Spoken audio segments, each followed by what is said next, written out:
go. Let's go. Think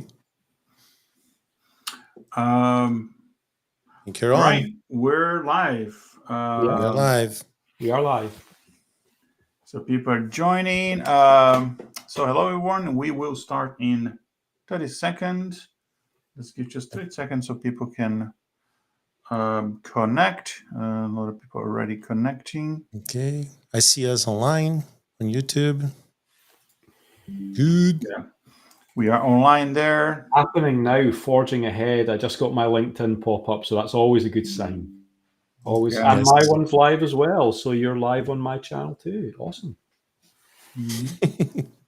Yeah. Well done, guys. Like honestly, the technical achievement of getting a restream up is worth like a virtual high five to begin with. So yeah. Yes. yes. I used to have all the hardware to do that, but Restring does this so much easier. It's much easier to use than all the hardware stuff. So yeah, it's very good. Hi everyone, Leech. Welcome everyone. Thank you for joining us. Before the stream went live, we already had Alex and Dave from the UK. Hi guys, thank you for joining and bringing like the Northeast and Midlands with you. We appreciate it. Yeah, this is great. Okay, so I think we can get started. So everyone, if you have comments, questions, or anything, just put in the chat, and we'll be bringing your questions and comments. The idea is to make this as interactive as possible. Yeah. Okay, so let's get started. Let's introduce ourselves. So let's start in alphabetical order. Brian, I mean, everybody knows you already, but for like one person who doesn't, maybe not. Maybe not. Who knows? Well, hopefully you do. I'm Brian Booden. I'm the managing director of DataGlow IT, and I've been in the circus of Qlik for quite some time now. Probably the back end of sort of 15 years. So I've now actually got the official thing to, show it as well from the partner ambassador merch. So I'm really excited for the session. I think we're all going to learn a lot from what we're talking about. Not just you guys out there, but Mark and Igor and I are all going to learn from each other as well, I think. So I'm really looking forward to this. And I have a beer, so like it's happy days. Nice. Very good. Mark, let's keep the alphabetical order. You want to go next? Yes, sure. I always love introductions. It's the best part. So I'm Mark Costa. So I'm a director of Data Ops and DevOps of IPC Global, and I work with Qlik for almost 20 years. So I started from Qlik View 7, I guess 7 or 9. I don't remember anymore. So it's a long journey, and now with all these exciting changes on the data integration part, so I'm getting really involved with all the talent part, and now the Upsolver acquisition. It's fantastic. So I'm really excited about the news, especially that will be presented this year in this universe. Right. Okay, and I am Igor Alcantara. Work at the same company as Mark, IPC Global. I started a few years before with Qlik. That was 2004. So my 21st year, I think it was Qlik View 6, 6.5, something like that. And actually, I also have a beer. So let me open it. And I work at IPC, managing 2 departments, data science and education. Also, Qlik Community MVP, Qlik Partner Ambassador. So we excited to have everybody here joining us. And this is our first global Qlik Meetup event. And I'm assuming everybody can see the slides and slide changes. Yeah. All right. I can see in LinkedIn there's a little bit of delay. Anyway, so it's our first global event. So we there's only 3 of us here presenting, but there was a collective effort to bring everything together. So I would like to thank the meetups of, and I'll start by continent order and then alphabetical. So Atlanta, Boston, Chicago, Dallas, Denver, Kansas City, Mexico City, Portland, Seattle. There are one meetup, the Northwest, and then Virginia, Maryland, and Washington D.C., Amsterdam, Helsinki, London, the Midlands, UK, Newcastle, UK, Johannesburg, South Africa, and Sydney, Australia. Good morning for the folks in Sydney. It's 8 a.m. there for you. That's commitment. That's So commitment. yeah, I hope you're not having beer. Maybe sure, or maybe, I mean, who cares? So thank you for like all of the groups that made this possible. 8 different time zones, 15 or 16 different locations. I think 8 different countries. So this is amazing. Thanks everyone. Again, it was a collective effort. We didn't do this alone. And I'll stop talking in a minute. This is just a few introductions. So Mark Costa and I, we are captains of 4 meetup groups: Atlanta, Boston, Dallas, and the Northwest US, which is Portland and Seattle combined. Mm-hmm. And every year we have a theme. And this year, our theme is "And Data for All." So for the folks for those specific locations, you'll see we'll bring content related to data integration, data democratization, everything that relates to and data for all. And for everybody watching, if you're not part of a Qlik meetup group yet, go to this link. Yeah, join one. Go to this link and find the meetup group closest to you, if there is any. So just get a few Qlik friends and just start a meetup group. Yes, start one. Yeah, even like if it's not close and you don't want to be a captain, just join the closest one, because there are the online events and there are in-person events. It's like this one is online, of course. Yeah. The in-person are the best ones, so you have a chance to see other Qlikers, customers, so enthusiasts of Qlik. So it's always a nice experience. So I join almost every single Qlik meetup group. So I'm always trying to watch the online events. So it's always nice. So just join one. I think as well, like, don't worry about the time pressure. Like, if there will be like so many captains at Connect as well. So if you're going to Connect and you want to have a chat with captains there, I'm sure we could all have a beer around Qlik Meetup Captaincy while we're maybe even a whiskey. I mean, we have a Scottish here. Who knows? Yes. All right. Always away. And we have special thanks to so Mark Costa and I, it's a blog and a YouTube channel called Data Voyagers. Some of you might already know. So we have some articles that we publish there. We have a YouTube channel. We have like different videos.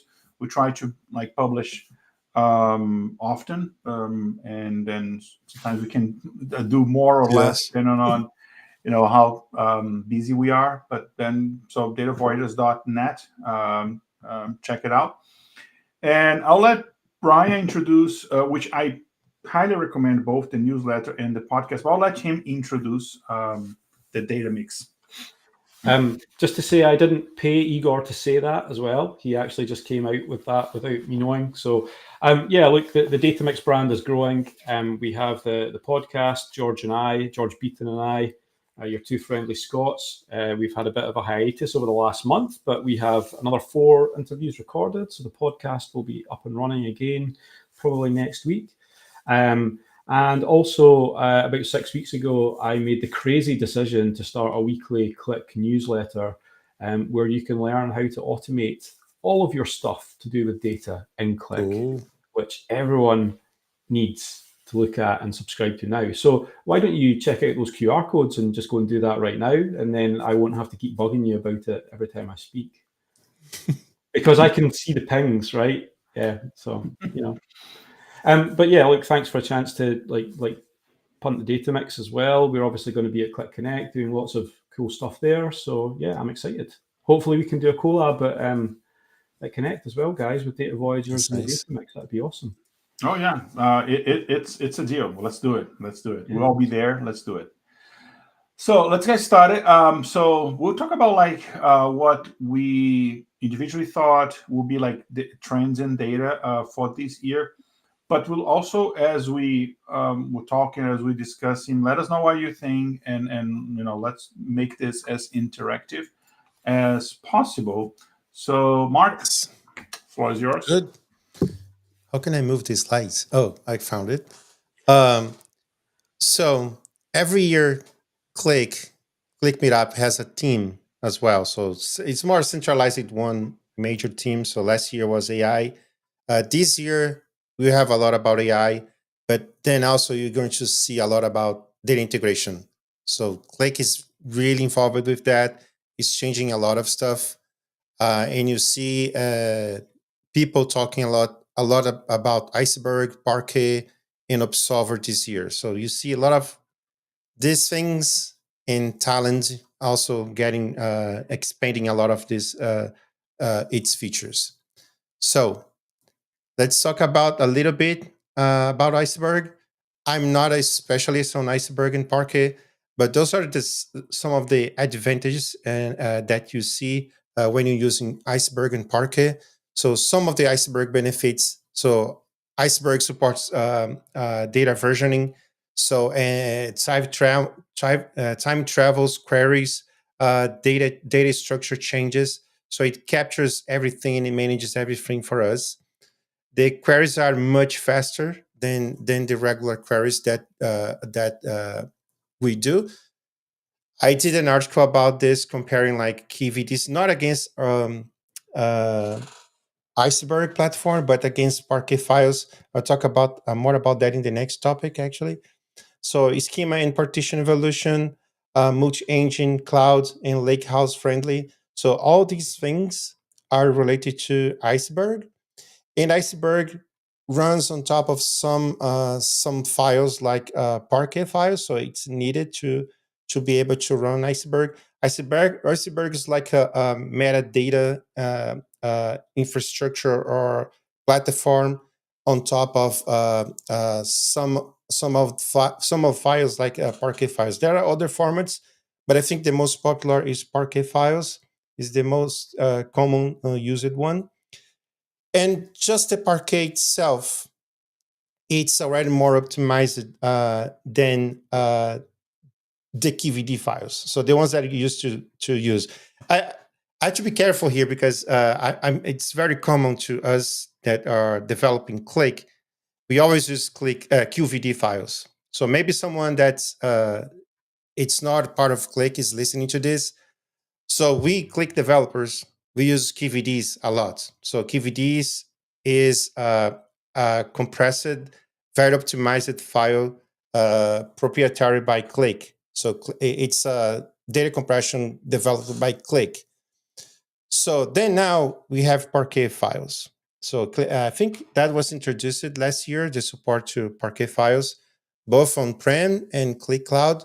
So then we start to get curious about it, and we're starting developing tests comparing Parquet versus KVD files. And KVDs in Parquet files in most scenarios, it's much faster than KVD files. They are smaller, so that means they cost less to store data. It consumes less of your Qlik capacity subscription, and it's quite easy to use in Qlik. So if you're storing data as a KVD file, to store as a Parquet file is just a matter of changing the extension of the file and the parameter of how you save the KVD, the Parquet file. So instead of KVD. I made an article about this on Data Voyager's blog, comparing the performance on different scenarios. I'm working on a version 2 of this. Oh, let me see that. We're moving to Parquet at the moment, seeing up to, yes. Yeah, it's about that. That's perfect. Yes. So I put it on this article. I have different scenarios. For instance, doing a full load for a 60 million table. So how is the performance Parquet versus KVD? what's the performance when you do aggregation during the load time, when you use where clause, when you do with where exists, when you reduce the columns. So you have multiple scenarios like that. And I'm working on a version 2 where I'm going to share all the files and scripts that I'm using. So just in case if someone wants to test by themselves, improve the scenarios or the number of tests. And I'm hearing a lot of people trying to test Parquet versus KVD, and they're using on-prem environments. So keep in mind, Parquet was designed to perform better in cloud environments. So maybe if you try on Qlik Sense on-prem, you'll not be that fast. But if you try in Qlik Cloud, it's where you see the results. Okay. So Parquet files are already faster, right? And now with the introduction of Iceberg, so Iceberg is kind of platform that manages those Parquet files. So you can expect even faster performance if you query Iceberg instead of going straight to the Parquet files. And then now you're going to see stuff like S3 table buckets from AWS. So it's Iceberg implementation on AWS. So you can expect even faster performance when using left keep. Yeah, I think I did. Just answering Angel. So let's there's a question before about problem. It is on the screen, from Alex. If you find problems with data types not flowing through data typing, yes. Yeah. Okay. Like for example, Duo, which is something we love in Qlik, doesn't work. Okay. So Alex, so this is one thing about the Parquet files. QVDs you can store. It doesn't matter the type of the data. It can be a text or a numeric value. It stores the value in that column. So it's not a strong type for the column. Parquet doesn't work like that. So if you're storing a string, it must be a string. If it's a numeric, it must be a numeric column. If it's mixed, the whole column will be null. So you'll not see any value. So then you have to use, you can tag those columns. So if you go to the help Parquet, Qlik Parquet help documentation, I think it's under store statement. You see all the supported tags. So you can like hard code the tags to say, hey, this column is a text or this column is a numeric value. Or you can just use the text and num function to overwrite the column values. So that's the only tricky part of the Parquet files. Yeah, it's because, if I can add just something real quick, it's because in Qlik we have something which actually it's amazing. It's part of the initial architecture in Qlik view. The column is not typed, but its type is the cell. So you can have one column, but like one value is a text, another value is numeric, which is amazing because then Qlik can bring data from multiple different sources like AS400 and cloud and you put in the same data model and it's fine. It works just great. So it's not a strong type in the column level. So that's the problem. Yes. And I have a question. Can I store, because I know in QVGs we can't, can I store multiple tables inside one single Parquet file? So can I store my entire data module into one Parquet file? Yes, you can. That's yes, great. you can do that. That's yes. There's another good question. So how to handle Duo in Parquet? So you can store as a specific data format. So for instance, this is a month name. But then when you load, this would be a text expression. But when you load in Qlik, you can convert this to a Duo. So you can, for instance, even store a month number, a month name, or you can do during the load time to have this Duo function feature work in Qlik. So you can handle that at load time in your Qlik application. So you don't need to deal with that in the data part, in the data side. So that's how you can do that. Oh, so then we move the logic from the data layer to the application. Yes, because It's just think like this. If you have a CSV file with a month name and you load this month name or the date in Qlik, you don't need to specify a dual function. Qlik already recognize it as a dual value. So because you're storing differently, you're not losing a feature in Qlik. That's so it's not a big deal. Okay. All right. Let me move next. All right. So Upsolver. So I did some. I watched actually some of the demonstrations of Upsolver tool. If you're familiar with Snowflake, they look very alike. So it's a very cool design for Upsolver, and I have to be honest, it's very exciting when you see this thing working. And it's unbelievable faster than anything that I had a chance to touch. So just to have an idea about the size of the customers they have, so 82% is over 1 terabyte of data per month, up to the 1 petabytes per month of data. So when you think about Upsolver, it's a lot of data. So it's not the data that we are used to do. Like, oh, I have a 4 gigs KVD. This is like small toys for them. So this is unbelievable faster. And over the slides, you see the potential of this platform. So it's on cloud and it was designed to consume big data, even streaming data. And it's mostly to be Snowflake like. So they have some of the certifications that they have here, some of the partners. So we have AWS, DBT, and Snowflake. It's one of the partners that they have. Let me move forward. And this is more or less how they work. So they it's about data ingestion, right? So you have some of the data source. We'll talk about the data sources that are supported at the end, but here you have Postgres, MySQL, SQL Server, some stream data sources. Then you have Observer here in the middle. Then you have real-time data ingestion, table optimization, and SQL transformations. So table optimization, when you start reading about Iceberg, they talk a lot about the table optimization.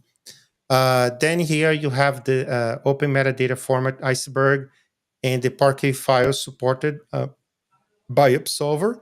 So Upsolver, it kind of manages the iceberg metadata to keep everything optimized.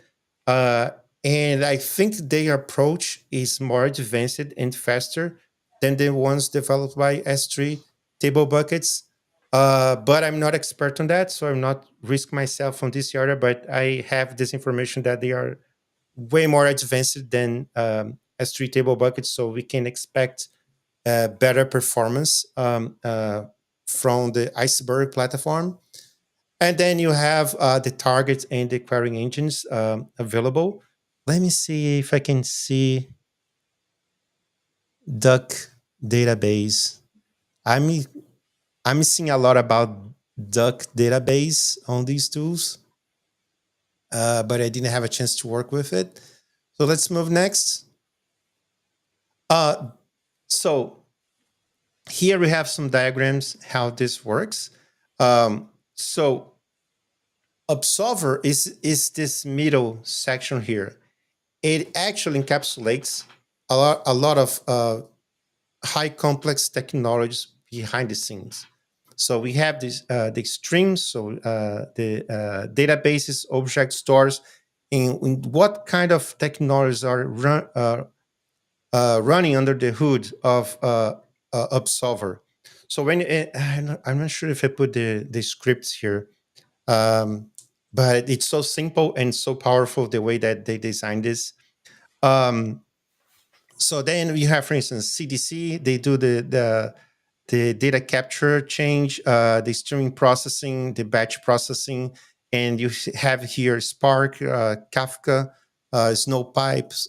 So So if you're familiar with all these data integration tools, you heard about one of those technologies behind the scenes here.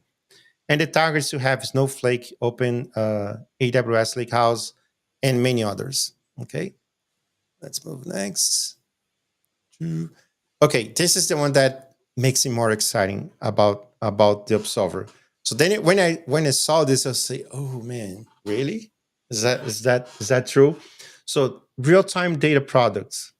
So here we have a common medallion structure with bronze, silver, and gold layer. Then you have Observer here on the top in the iceberg platform. So then you have a data landing to a bronze layer and have some transformations. So this is similar to, if you work with Qlik, you probably heard about layer 1, layer 2, layer 3, KVD layers. So this is similar to layer 1 where you just landing the data. Layer 2 when you do your joins and some transformations. And layer 3 when you have something closer to the dashboards. So then here you have real-time analytics. So you have continuous data ingestion and real-time analytics. So then I think, oh man, does that mean if I have a Qlik application here on this side and I have some data ingestion process and doing a lot of transformations, I can just see the data on my dashboards, like real-time, real live data? So Mark, I think the massive thing here is like those production line scenarios where you have a screen on the production line, right? And there's gigabytes and petabytes of data just flowing all the time. And waiting for that data is not good enough. You need to know what is happening in real time, right? I think that's the incredibly exciting part, and pushing down all of that ETL processing into a dedicated layer that not only adds uniformity and scale and speed. Like as someone who's mostly worked just with front end Qlik, that seems incredibly exciting, and that ingestion will all be done somewhere else. And Qlik is almost just just literally the front end to that. That's right. To that all that feeling that's going on. That's pretty awesome. Yes. So you have your, like for the end user, so you have your Qlik application, and then you have the whole data integration process behind the scenes, and you have that near real time and lots of data passing through the whole process, and you just, okay, my dashboard is just showing me the live data, and you don't know what's going on behind the scenes. So this will be possible with Observer. Okay, let's move next. And then, so the anticipated benefits for Qlik. So what that means for a Qlik user. So you'll be a faster data replication and data pipeline solution. So the Observer platform is incredible faster than everything that it's probably available now. I'm not sure because I don't know every single tool, but it's by far the fastest solution that I have a chance to see. So near real-time analytics from data source to Qlik dashboards. So I think we can expect having Qlik connectors, some sort of live queries, and I'm seeing this DuckDB, and I have a lot of noise about people say, "Hey, can we do this DuckDB connector in Qlik or inject that to Qlik?" And so this is a live query tool for data sources. So I think you're going to hear a lot about this DuckDB in the next months. I'm also expecting this to be integrated with Talent Studio and Talent Cloud. So maybe one of the connectors that we can use inside the Talent Studio. And for now, it has a limited data source connections. It's just 15. So we are used to see, our to support 600, 800 data sources. So this one, for now, currently it's only 15. So you have a list of the data sources used by category. So you have the clouds, meta storage, streaming systems, and databases. Those are the most common databases. Then you have all these other systems here. Okay. And see, okay, and that's it. If you have any question about this, I'll be here. All right, Please don't leave. don't Yeah, leave. Yes, that was Very awesome, good. Mark. Thank you. Now, I think Brian, what let's. Oh, sorry. Go ahead, No, Brian. I was just going to say, I think what's interesting about that is that was a really good introduction to Upsolver, because I think sometimes when companies make acquisitions, there's a for some people it's a case of why and what does that do and why is it important. And I think what you explained there just really helped to sort of set the context about what we can expect. And I'm assuming Qlik Connect will be the place to be oh to yes, understand much more about all of this in real terms, right? yes, and yeah, just and I forgot about that. So there's a lot of data integration topics at Qlik Connection. So yeah, you'll be a big thing this year. You see when the guy is old when he says connection, like the old timers or Connections. connect. Yes. Something happened with my camera. Yes. So Connect. and if you're just a little spoiler, if you are in the New England or Boston area, stay tuned because we might have some in-person event coming up soon about this topic. Mm. I cannot say more than this. Sounds good. Sounds good. Right.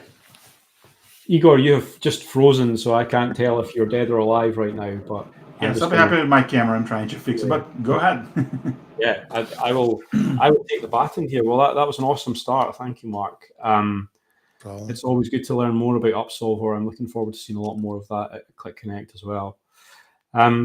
So as part of this process, I'd just like to say thanks again to Igor and Mark for A, arranging this, and B, inviting me along. It's really a pleasure to be here. Very honoured to be here as well.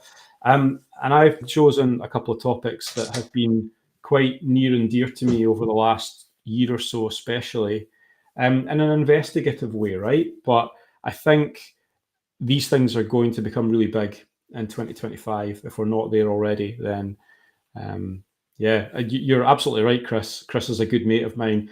For those that don't know, Chris lives about like 20 miles down the road from me in Scotland. So if it's the Chris Miller that I think it is, then yeah. So thanks for joining, Chris. I appreciate it. So we've got, I'm going to cover two topics here, bridging the gap, and that'll be a bit more on that in a minute, and conversational analytics, but a little bit more keyed in on those topics. So if we could move on to the next slide, guys, that would be great.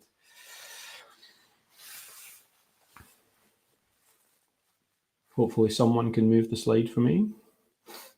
I do not have the power buttons, which is like weird for me because in Restream I usually do. Oh, So can like, you not see the arrow on top? If you put the no, mouse over. I don't know if I can. It's okay. Yeah, I can just say Okay. next slide. You can be my monkeys. It's fine. Okay.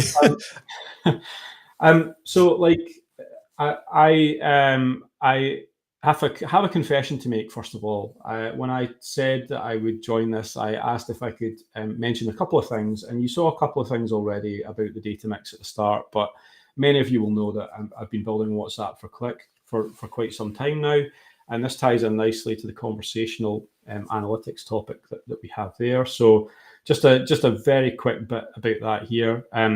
WhatsApp for Qlik gives you guided conversational analytics for Qlik Sense SaaS. So if you think Qlik View was guided analytics for Qlik, think that WhatsApp for Qlik is guided conversational analytics for Qlik Sense SaaS. So it's perfect for getting quick KPIs out of there, specific bits of information, and being able to ask questions through a guided workflow. So it's a little bit different from Insight Advisor and that side of things in terms of using teams, which can be a bit tricky to set up in terms of all the vocabulary and all of our permissions behind that to see what you can actually get access to. So WhatsApp for Qlik handles all of that as well. We do have an integration for Qlik Answers as well. So if you need to run Qlik Answers on WhatsApp, so for example, you're on site as an engineer and you have 30 different models of something that you need to fix, but you don't have a laptop or an iPad with you, you can just ask the question to Qlik Answers through your WhatsApp and get the answer back.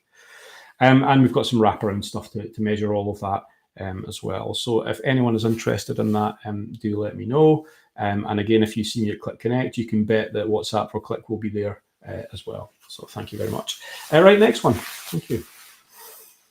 All right, so why is WhatsApp for Qlik important in the context of this conversation? So next slide, please.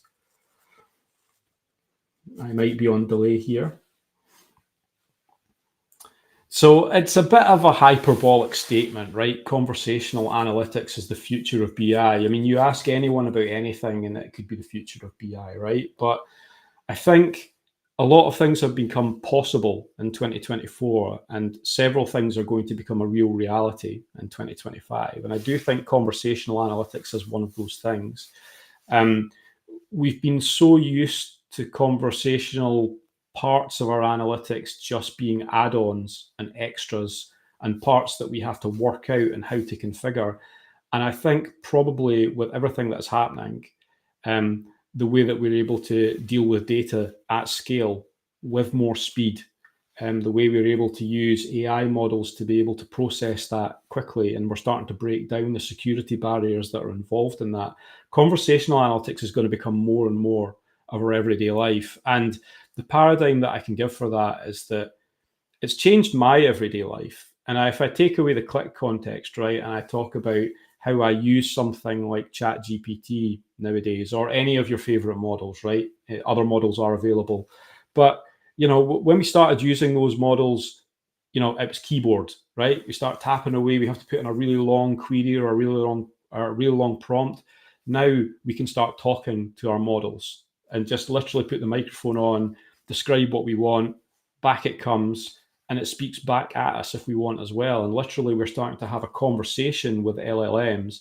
And that's kind of scary when you think about where we were like 18, 24 months ago. It's really moved quickly, and that pace is not going to slow down from what I can see. I spend quite a lot of time investigating cutting edge AI tools, especially to do with conversational stuff. And it's becoming very, very prevalent, and there are a lot of options out there. And I think that leads me on to the first just thing I want to mention there, like dashboards to conversations. The dashboard will never die, despite what everyone will tell you, right? The dashboard will never die. It will always be here. However, I think what we will start to see, and from not just from Qlik, but from all other like parts of the data arena, is conversation is going to start to drive the way that we ask questions. That sounds very what's the word? Like you would expect, but it's really not. A lot of people are still, there are a lot of users out there that do not want to use dashboards, right? As much as we try to convince them and we try to make users data literate, really, dashboards are not for some people. But what they will do is they'll whip out their phone and they'll press record and they'll speak to their phone and they'll get an answer back, and that will make them very, very pleased very, very quickly. And especially for those people that, again, are not just attuned to navigating reports as well. And I think I do want to mention as well, I think there's an element of neurodiversity here as well, that as neurodiversity is becoming more in the public eye, and more people are being diagnosed with it, I think conversational analytics is just going to become very important for people to be able to get the information that they want in a non-traditional manner of just opening a dashboard and looking at a KPI. And AI powers those natural language insights as well. So it's one thing being able to physically talk and to physically converse. But when you start to bring AI into the equation in the way it was designed, in terms of being able to interpolate what you're saying and start to think, maybe prompt you with other things that you might want to know. And like for those with a history in Qlik, the cognitive engine was doing this like a long time ago in terms of here's what you want to start with, but where do you want to go next? And what we're seeing now is the recognition of that in the public data space in terms of the way that the AI is powering that. And it's a natural progression from natural language processing. AI is the next thing. We need to be careful the way that we use it in terms of conversational analytics, especially with the data that we're using it with, but it's definitely on the road, which is ironically completely against what point number 3 is when I talked about WhatsApp for Qlik as a guided conversational analytics for QlikSense SaaS. I think that there is still a big need to be able to quickly access things and not everything, right? Not everyone needs the dump of their whole dashboard. Not everyone needs to go in and see those metrics, but they quite often need something at some point in time, right? And that's a use case that I think we need to not forget about, because data is, to use another horrible phrase, data is growing at an exponential rate, and we just need to make sure that we can still do things in a simple way if we need to as well. I think Igor's maybe going to talk a little bit about the proactive and predictive analytics side of things a bit later on, but having those AI-driven proactive analytics. So we're very soon starting to get to a point where we don't necessarily need to build explicit models to predict what will happen with our data in the future, right?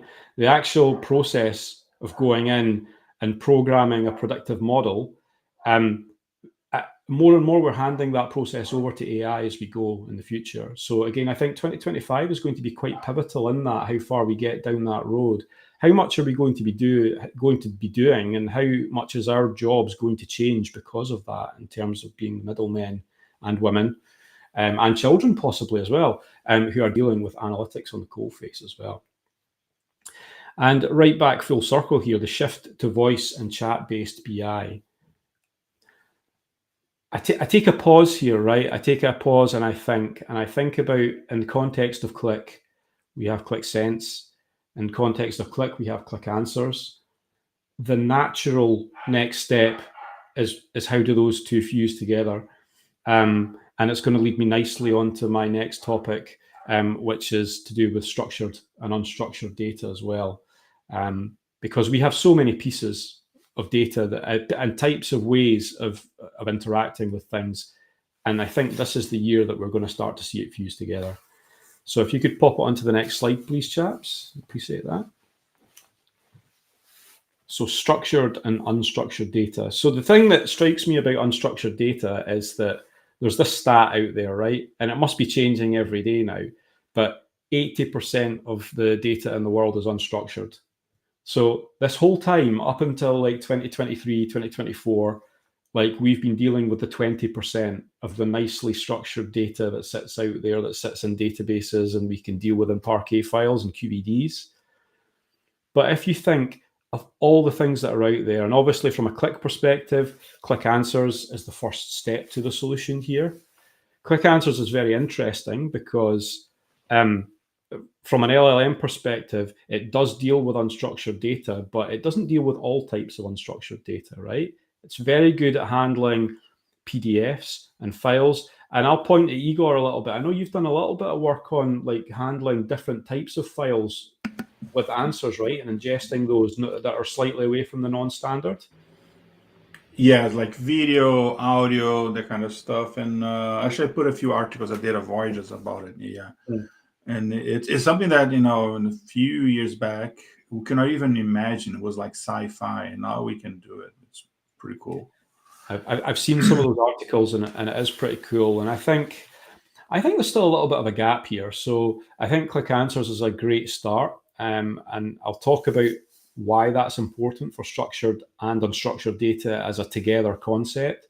But I do think there's a lot of unstructured data that is out there that's still very, very difficult to access. And that makes sense because 80% is a lot, right? And probably if you think about the stuff that Answers handles, it's not all of that gamut of stuff that's out there. So for example, review data that sits on Amazon or Best Buy or Walmart, or Twitter posts or sentiment on Facebook, or even like digging through Reddit. If you think about all of that unstructured data and how you harness that, and why is that important? And that's because of the insights that are hidden in those texts. So it's not just a case of pulling a text and looking at how many words it has in it or what it's trying to say. It's about like the sentiment and the intent and how that works as a whole. And how do you start to gauge that on scale and en masse?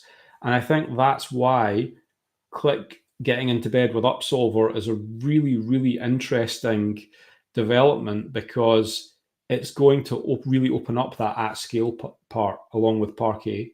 And once you combine those two things with finding out strategies about how to make unstructured data structured data, that's going to be a very important part as well.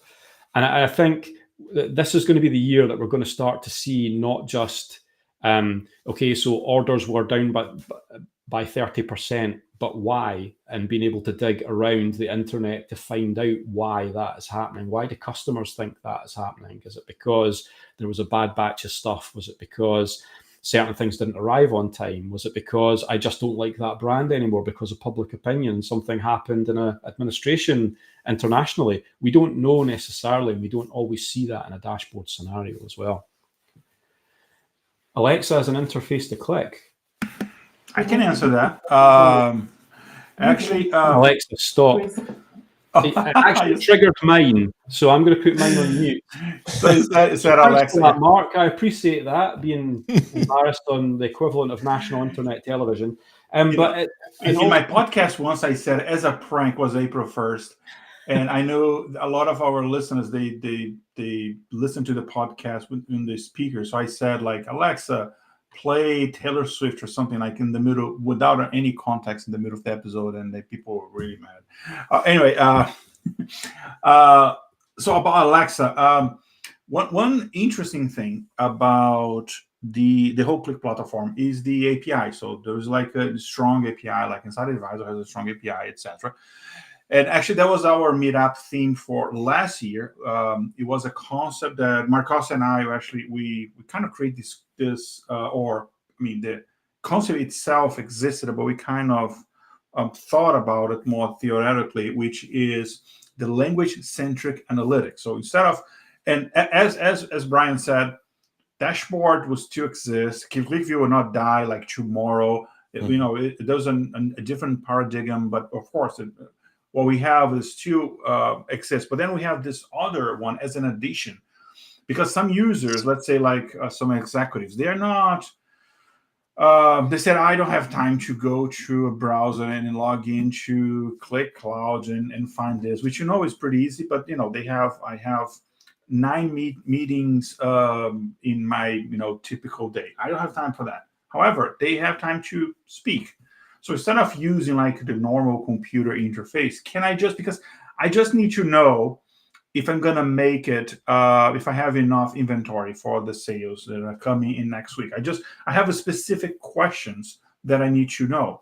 So can I use Alexa? So we actually developed, like not me personally, but at IPC Global, we developed a cool product. Actually, we showed this at Qlik Connect, where you can ask Alexa a question, and then it will answer you the question. Because Qlik has a strong API, Alexa has a strong API, then they can talk to one another. So just as you show, like the WhatsApp interface, so we can use other kinds of interface. We can put Qlik in your car if there's internet connectivity or something.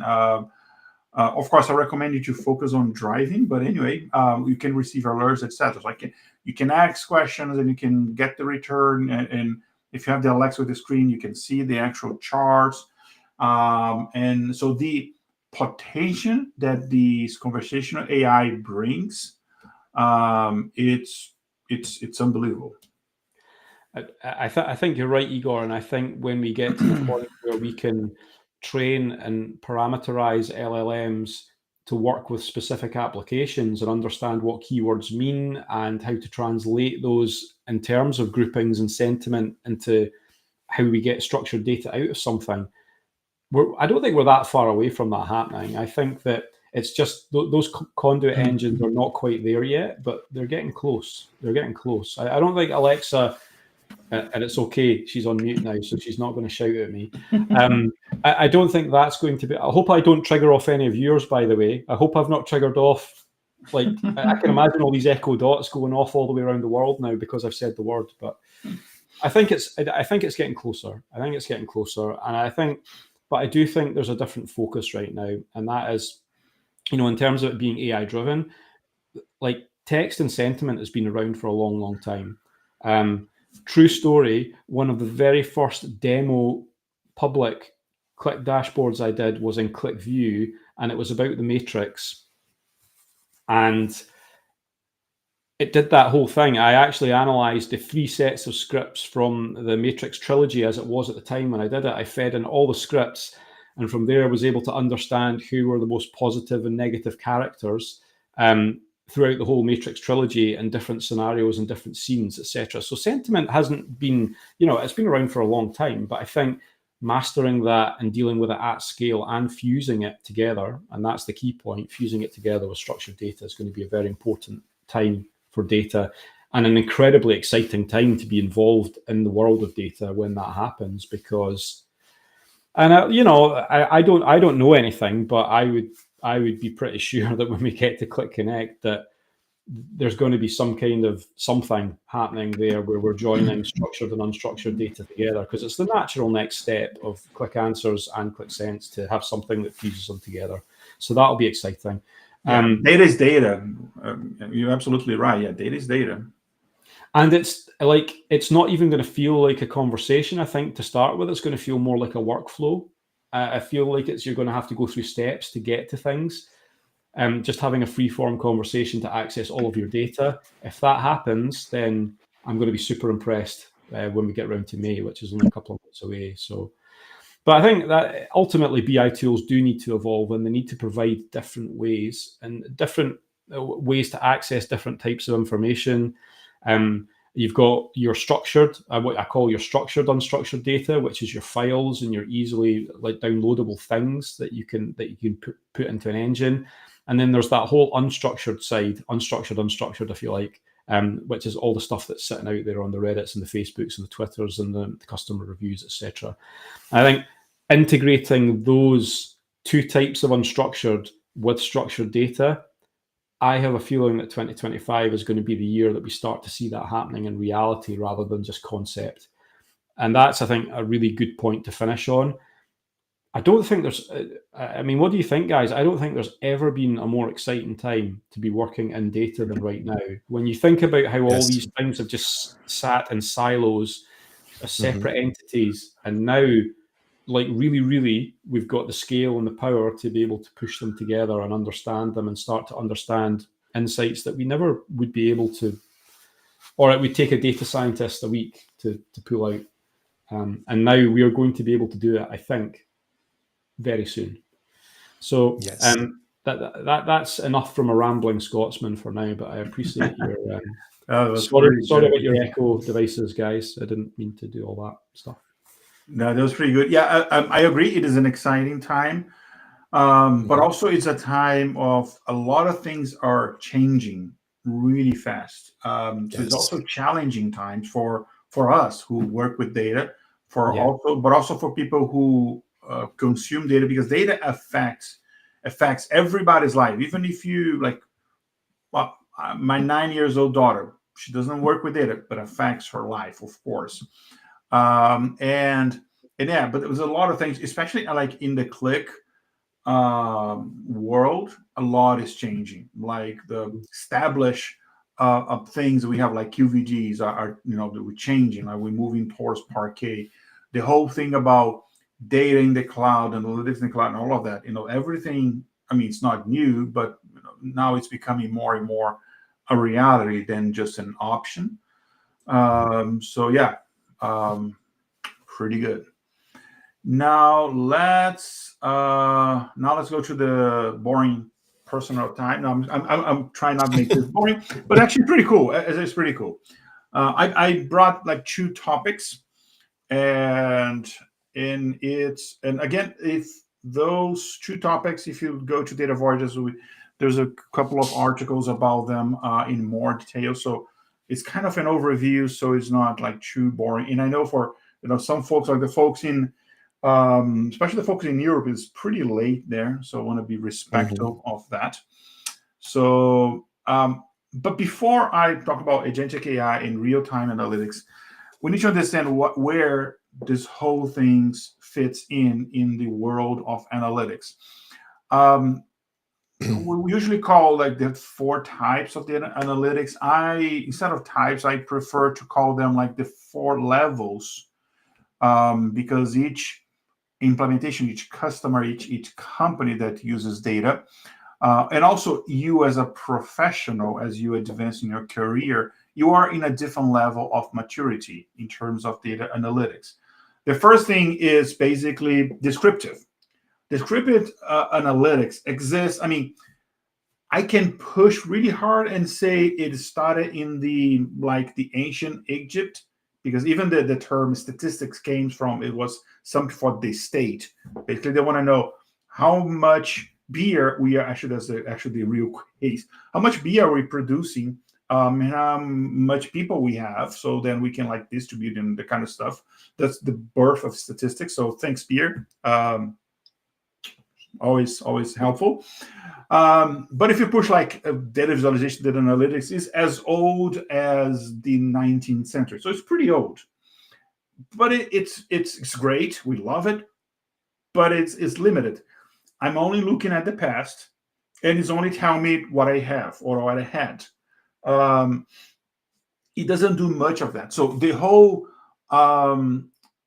strategic thinking and the decision making, it's a human which is doing, which is great, but we are biased, and sometimes we make, very often for some people, we make bad decisions, and we can look at the data, and the data is right, but we can have the wrong interpretation, because you have bias, because you have limited field knowledge, or there's many reasons. A lot of times you see the data. Let me give you an example. You're comparing 2 cost centers, like 2 units in your company. You have like the unit in, for example, in Boston, and the unit in New York, and you see the numbers, and you see, well, the numbers in Boston are smaller than the numbers in New York, like the sales numbers. So I think that the unit in New York is much better. But then you put in context. Okay, what is the percentage into the market share? New York has a higher population than Boston. When you actually understand, then you understand why the numbers are smaller. Is that a problem? It's not a problem. Then you start understanding why something happened. Then we go to another level, which is diagnostic. Let me give you an example. It's a little bit a dark example, but I think it gets to the point of understanding what's happening. Let's say you're in a hospital, and then you say, "Oh, I have this many patients with infection, like a blood infection." Great, but what now? What do I do? Like, what is the cause? It's the time of the year.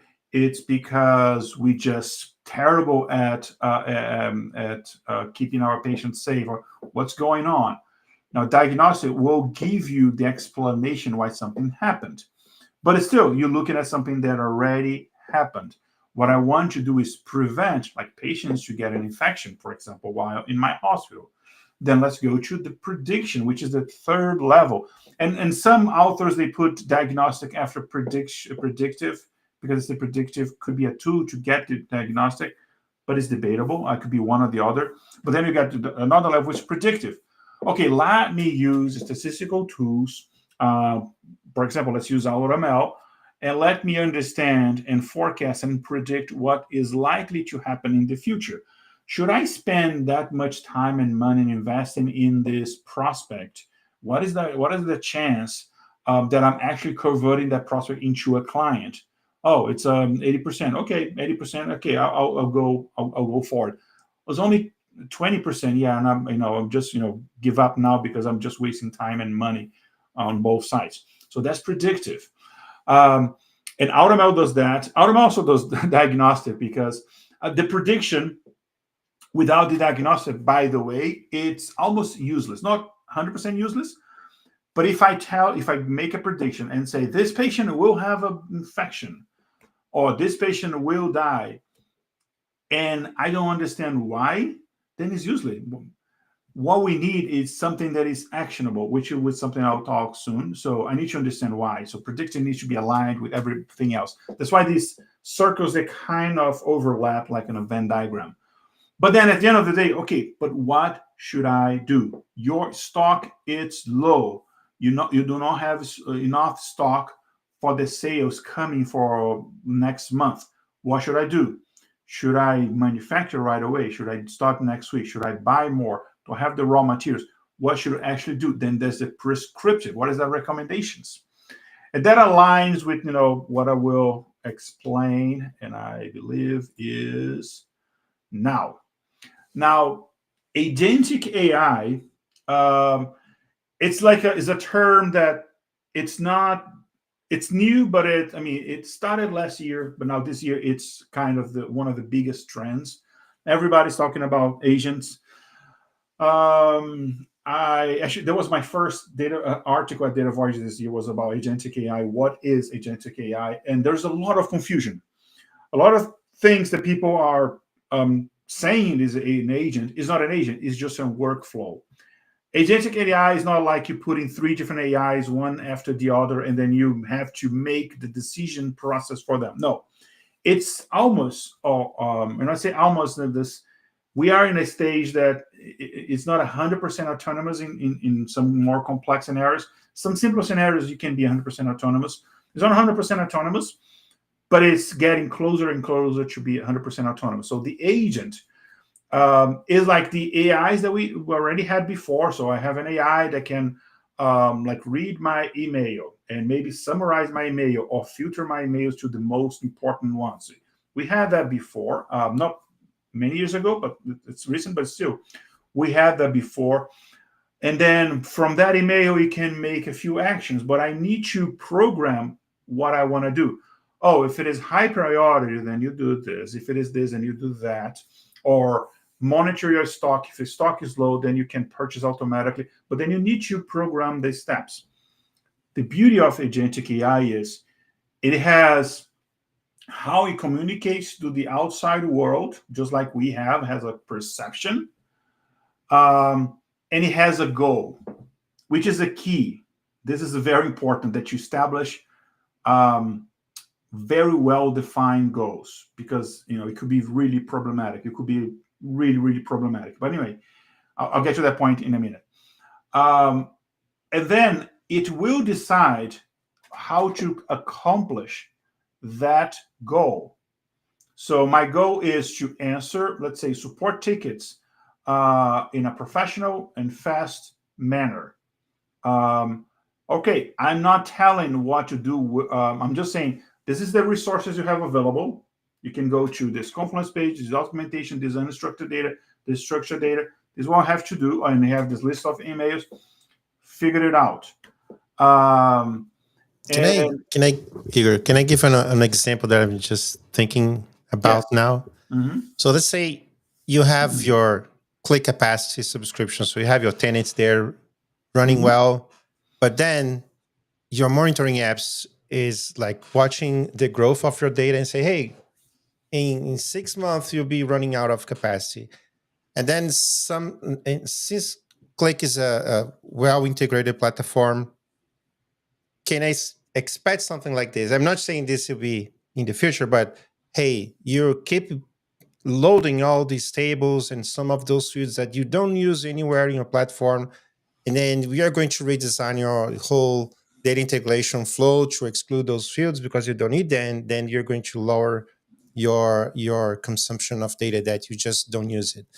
So it's not something that you actively redesign your ETL flow or data integration flows, but you have those agents work on that for you. So it's just cutting out the fat that you don't need, and then keep your environment healthy. They'll make the action, so they'll make the decision. Yeah. Okay, let me do A, B, and C because I want to achieve this goal. And of course, there's like the guidelines and boundaries. If I say I want to optimize, for example, I want to optimize my finances and increase my profit without any guidelines. You say, okay, let's just fire the whole company and do AI, everything. So you need to put some boundaries. Oh, let me create, this is a crazy scenario. I'll create an agentic AI, the most advanced, expensive one that will basically solve climate change.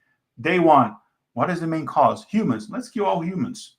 Boom. That's not what we want. So it has to have a well-defined ethics So it's important if you, depending on how much you use AI, that you have a committee, like an ethics committee or a responsible AI, but that's a separate conversation from today. But the agentic AI has to take action. Otherwise, it's something else. It's a predictive, it's other type of AI, not specifically agentic. So the agent needs to act. So there's a perception, like this is your how you perceive the environment. It could be visual, it could be like you have cameras, but most of the time is like accessing data. That's most of the time is that, and emails and that kind of stuff. And then we'll have a cognition. Basically, that's the decision process. That's the actual brain where we'll make a decision how to perform a given task, and then the actual action, which could be external. It could be like, and the action is, I'm just going to shoot this automation and automation do my work. I'm just focus on the cognition piece, but it has, at the end of the day, has an action. So Igor, yeah. let me ask you like about an example then. So there's been quite a big splash recently for OpenAI and Perplexity because of their deep research features, which you can see when you run deep research on these types of tools. You can now see the model thinking. Now it's thinking in an agentic way, right? Because it's going and finding something, and then it's using that something to trigger off another 3 or 4 different things as it goes, and then it's starting to cross-pollinate everything that it learns, and then it comes back and feeds you back with that output that you give at the end, right? And to me, that, and it might be quite simplistic, but to me that's a bit different to the way that these types of LLMs have worked in the past, in which you just ask it a question, it goes and questions its model of knowledge, and then returns an answer. So it's just like a one-step agent, right? And now we're reaching the point where the agent can become self-prophesizing. It knows that it needs to run more steps, and it interprets that in real time, and it knows how deep to go before it comes back, right? Yeah. And that's, we're starting to see that more. No, yeah. And it started with some and if you want to implement, like we studying like some interesting use cases, and we're probably talking and publishing about it in the near future. But if you thinking about implementing this, I recommend start with like simpler use cases. For example, I need to have meetings with the certain people. Let me be my agent, just look for openings in the calendar, schedule the meeting independently, or let's say with a doctor appointment or something. Or let an agentic AI plan your vacation. So we have an agentic AI that can like monitor flight prices in different companies, and then we'll find, okay, this is based on my reasoning. I think that's the best time to buy. This is a reasonable price. Then I'm just gonna book it without asking you. We're just gonna book the flights, and you just receive an email, your flight was booked. Simple use case scenarios, or reschedule appointments with patient, or contact, or deciding when or not to contact patients to confirm the appointments. There's many different use cases, but start with a simple one, because then we can get to more complex ones, and that's one of my last slides. We can get to more complex ones. This is something we do not have fully implemented yet. We have experiments going in that direction, but we don't have that, like, I mean, we have implementations of this, but it's not something that is available, accessible, or I mean, maybe something for next year, maybe this year, the things are evolving too fast. But the future of agentic AI, just what the slide that I'm showing here, is when you have multi-agents. So because the agentic AI is complex enough, now Hugging Face in some platforms, like they have accelerators, even AWS, they have accelerators that you can use. But the idea now, you have multiple agents, each one specialized in a certain list of goals. But then you can have, like, your company can have an orchestration layer that will basically you can run an entire, not yet, but that's next step. You can run an entire company Division, or entire division within the company. Let's say you can run your entire HR department or finance department, like sending invoices and contacting clients, even calling with like voice call, interact with clients, asking, hey, your invoice, didn't come through, things like that, and deciding when to oh, should I give a discount or this, making those decisions autonomously. But then they will all be connected, because one area, the finance will affect the HR, which will affect like the manufacturer, will affect that, all communicating. It's a little bit scary, of course, because it's it's losing a lot of control. But we'll see some companies trying to implement this orchestration of different agents in the near future. And then this is a much more complex architecture. We going to, I think, maybe even too far into that direction, but that's what agentic AI future looks like. So that was the first of the two topics that I brought. Again, it's not a full presentation about agentic AI. It's just like, this is a trend. Look it up. The second one, it's real-time analytics. And I stole this from Qlik because I love it. The way they simplify this and say, this is how you can have a successful machine learning AI project within an organization. So prediction, it's like AutoML, for example, it's one important piece, a part of all of this. But then, as I said, prediction without explanation, it's almost useless. It's, and a lot of times it's even unethical. Oh, I just fired half of the company. Why? I don't know. AI decided. So explain it. But then, if you only explain and do nothing about it, then so why you have it? Why you invested that much money? Analytics has to bring you things that are actionable. And that includes, forget about prediction. That includes like the most basic dashboard design. You design a dashboard, the things that you're showing has to be actionable. Yep. What dimensions should I put in my chart? Well, what dimensions that will help the user to actually act, make the decision? Because sometimes there's not time, because well, it doesn't help me know what happened 3 months ago. I want to know what, something specific by, I don't know, by division, by something. So it has to be actionable. And because we have to make decisions, faster and faster, also to compete with the AI, then we bring this concept of real-time analytics. In real-time analytics, when I say analytics, is the whole thing about analytics. It's basically everything that we already do, but real-time. Do you remember long time ago, the old, the old Greeks or the old Egypts, when they have like a dashboard that refreshes once a day, and you have the data as of yesterday? Remember that? Long time ago, not last century, last millennia. For a lot, I mean, they're still applicable for a lot of use cases, but it's much common. People wanted the data real time. So there's no reason why I cannot have real time. We have the technology for that. And I did forget to move the slides. You are right. So that was a slide that was talking about, my bad, predict, explain, and act. And that's the one I am talking now. That's why we need AI. That's why. I am AI. Alcantara Igor, my initials. So anyway, I'm like very old AI. and effective, like really bad type of AI. I'm not like Kurt AI. I'm way worse. But anyway, so basically it's everything that we already do, but real time. So dashboarding, real time. Reporting, real time. It's not data as of last month, last week, last day. It's real time. It's what happened.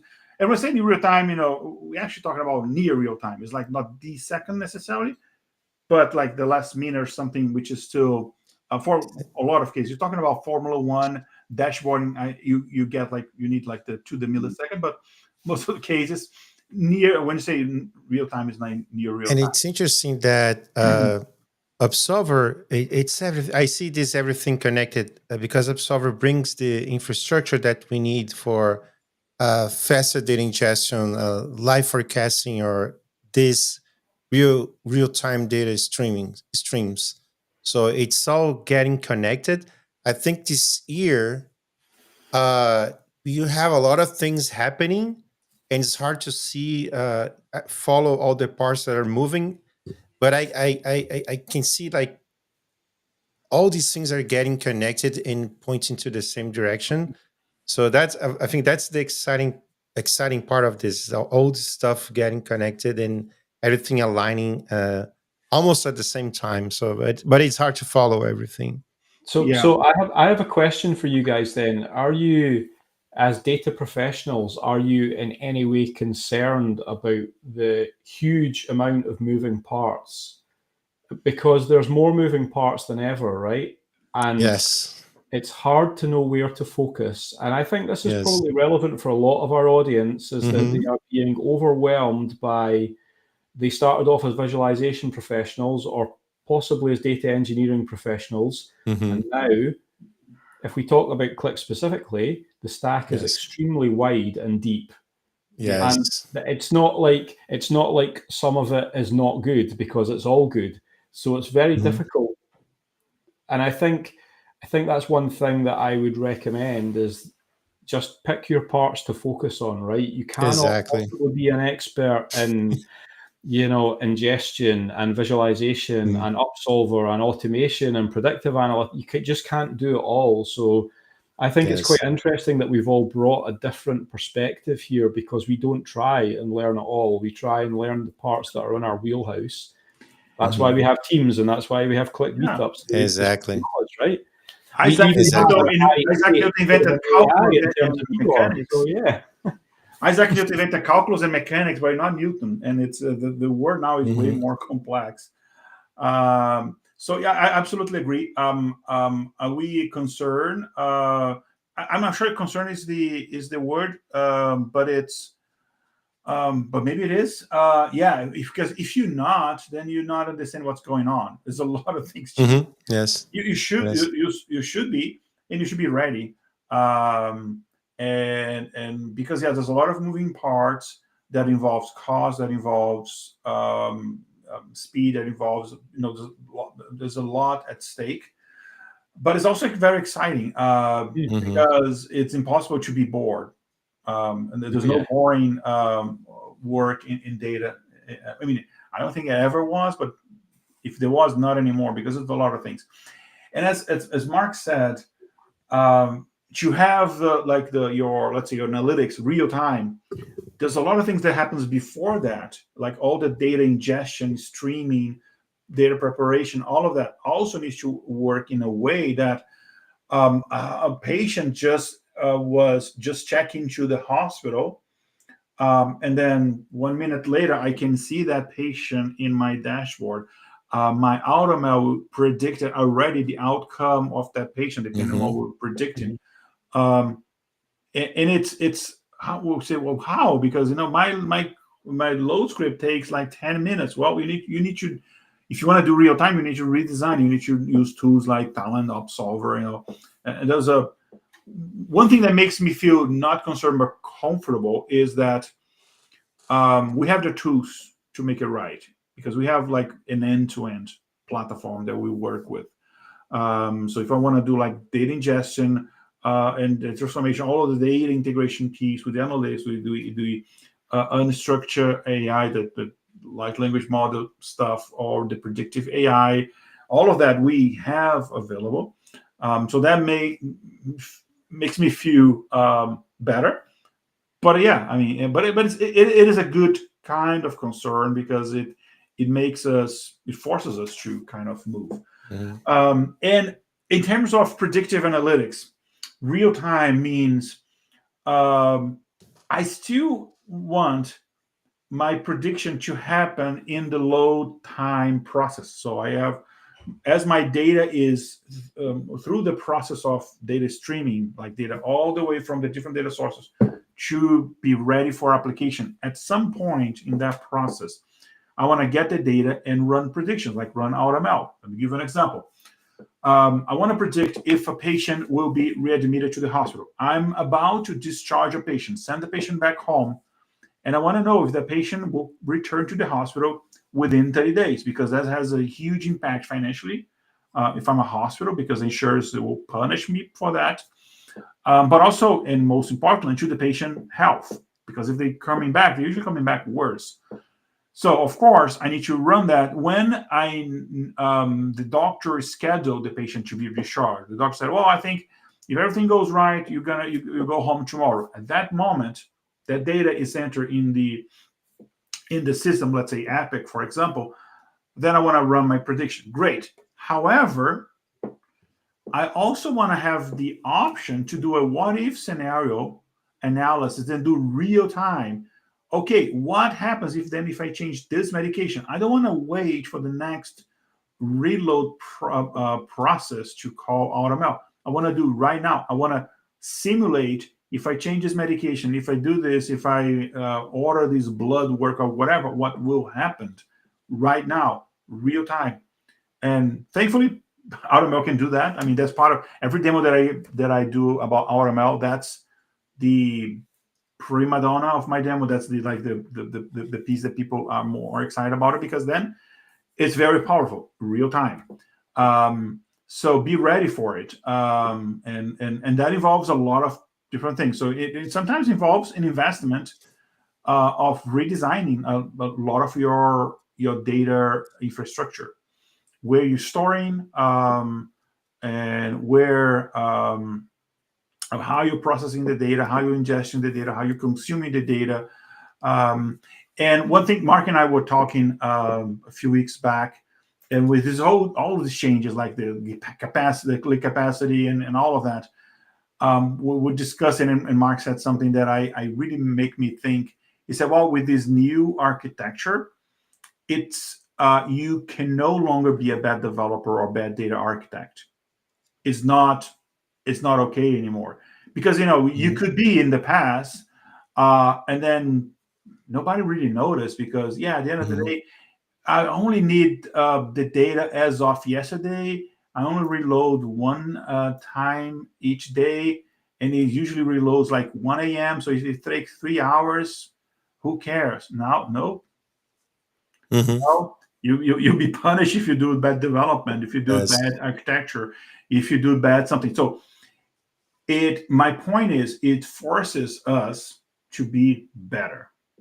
And it's for some people might be frightening, might be scary, but it's a good kind of scary, because it's a kind of scary that makes you go to the Everest, makes you win a marathon. It kind of moves you forward. And I think it also focuses the mind as well, right? When you have a lot of things to choose from, you pick some and you do them well, rather than trying to. I could get into a whole conversation about specialist versus generalist here, but I'm not going to. But I think that part is really important, Igor. It's just, you have to pick your battles, right? And I didn't mean in any way that I was concerned in a bad way. I think all of the things that are happening are great, but keeping a handle on it is the thing that is the tricky thing to do. So and be friends with someone that knows things that you don't. I know that I know my focus, my specialty, what I study is like statistics, data science, AI. That's what I focus. Of course, I want to have a certain level of knowledge about the other moving pieces, of course. But if I need like a deep knowledge in Parquet, like really, really advanced deep knowledge in data integration, I go to Mark. Mark, can you help me on this? And that's okay, because it's you need to work as a team in collaboration. Tabular reporting is a good example, because I think it's so nice, so good, but I don't have time to study that. So it's a lot of nice features. The distribution, you can do that in your load script, create all the lists and all the stuff. Say, wow, this is really nice, but I don't have time to study this. And so we start missing stuff because it's too much. So it's a lot of things to study. I usually like to use like sports analogy, and I know when Mark and I, we're from Brazil. You're from Scotland. You're from the UK. I know we have one thing in common. We passionate about Formula One. Am I right? I love Formula One. You don't like? No, not for me, but I can confirm that Scotland did beat Greece tonight, so I'm passionate about that. Yeah. So it's like you don't expect. I mean, in the old times, like Senna, PK, like those, and I mentioned two Brazilian on purpose. They were good mechanics. But now with all this technology, you don't expect like Hamilton to know mechanics. No, he's an amazing racer, an amazing pilot. But then they have is a team. So I think that's what's happening now. Yeah. Yeah. And we have a comment here, and that's what was my last slide. Tools are getting better, but strangely, I noticed that we spend a way more time now dealing with failures of simply reloads, data injection failures, report distribution failures, and so on. Not my fault. Mark Costa, he's the integration guy. Yeah, this is where we talk about that. Yeah. I think the thing to say on that is that naturally, as the amount of tools that you have grows, then the chances for error distribution grows as well. But that's not a reason to not embrace the tech, right? Errors will always be there. It's just there'll be agentic errors rather than like audit log errors. So, we can handle that. And I think the place to finish here is to say that overwhelm is a wonderful thing to have. When I think about times in the past where I didn't feel features were moving, and I'm sorry for mentioning this, but you think back to the original release of Qlik Sense didn't have a friggin' pivot table, and then we had a right to complain. Now we have no right to complain because we have more features than we can deal with that are applicable in the real world. So I think that's a good grounding point for us as we move forward.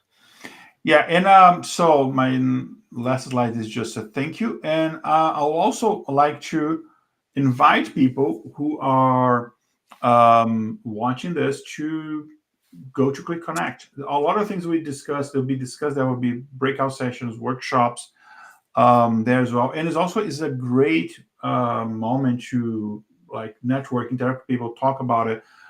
There's this person who is an expert on something. Yeah, just you can actually in person talk to that person. And we all three here will be there. So yeah, come talk to us, and we'll have a beer or whiskey. We'll be drunk or both. Yeah. Oh, absolutely, 100%. So yeah, not in the morning, I hope. Especially in the morning. Morning is hangover time. General session, that's for sure. Yeah. Okay, so once more, Brian. And I have one final announcement. Yes, go ahead. Yeah, so just I don't know how can I put this. So there will be so if you have access to learning.qlik.com, and if you go to the events area, you see something that is coming up. You'll be on March 25. It's about Iceberg, Absolver, and Lake Houses.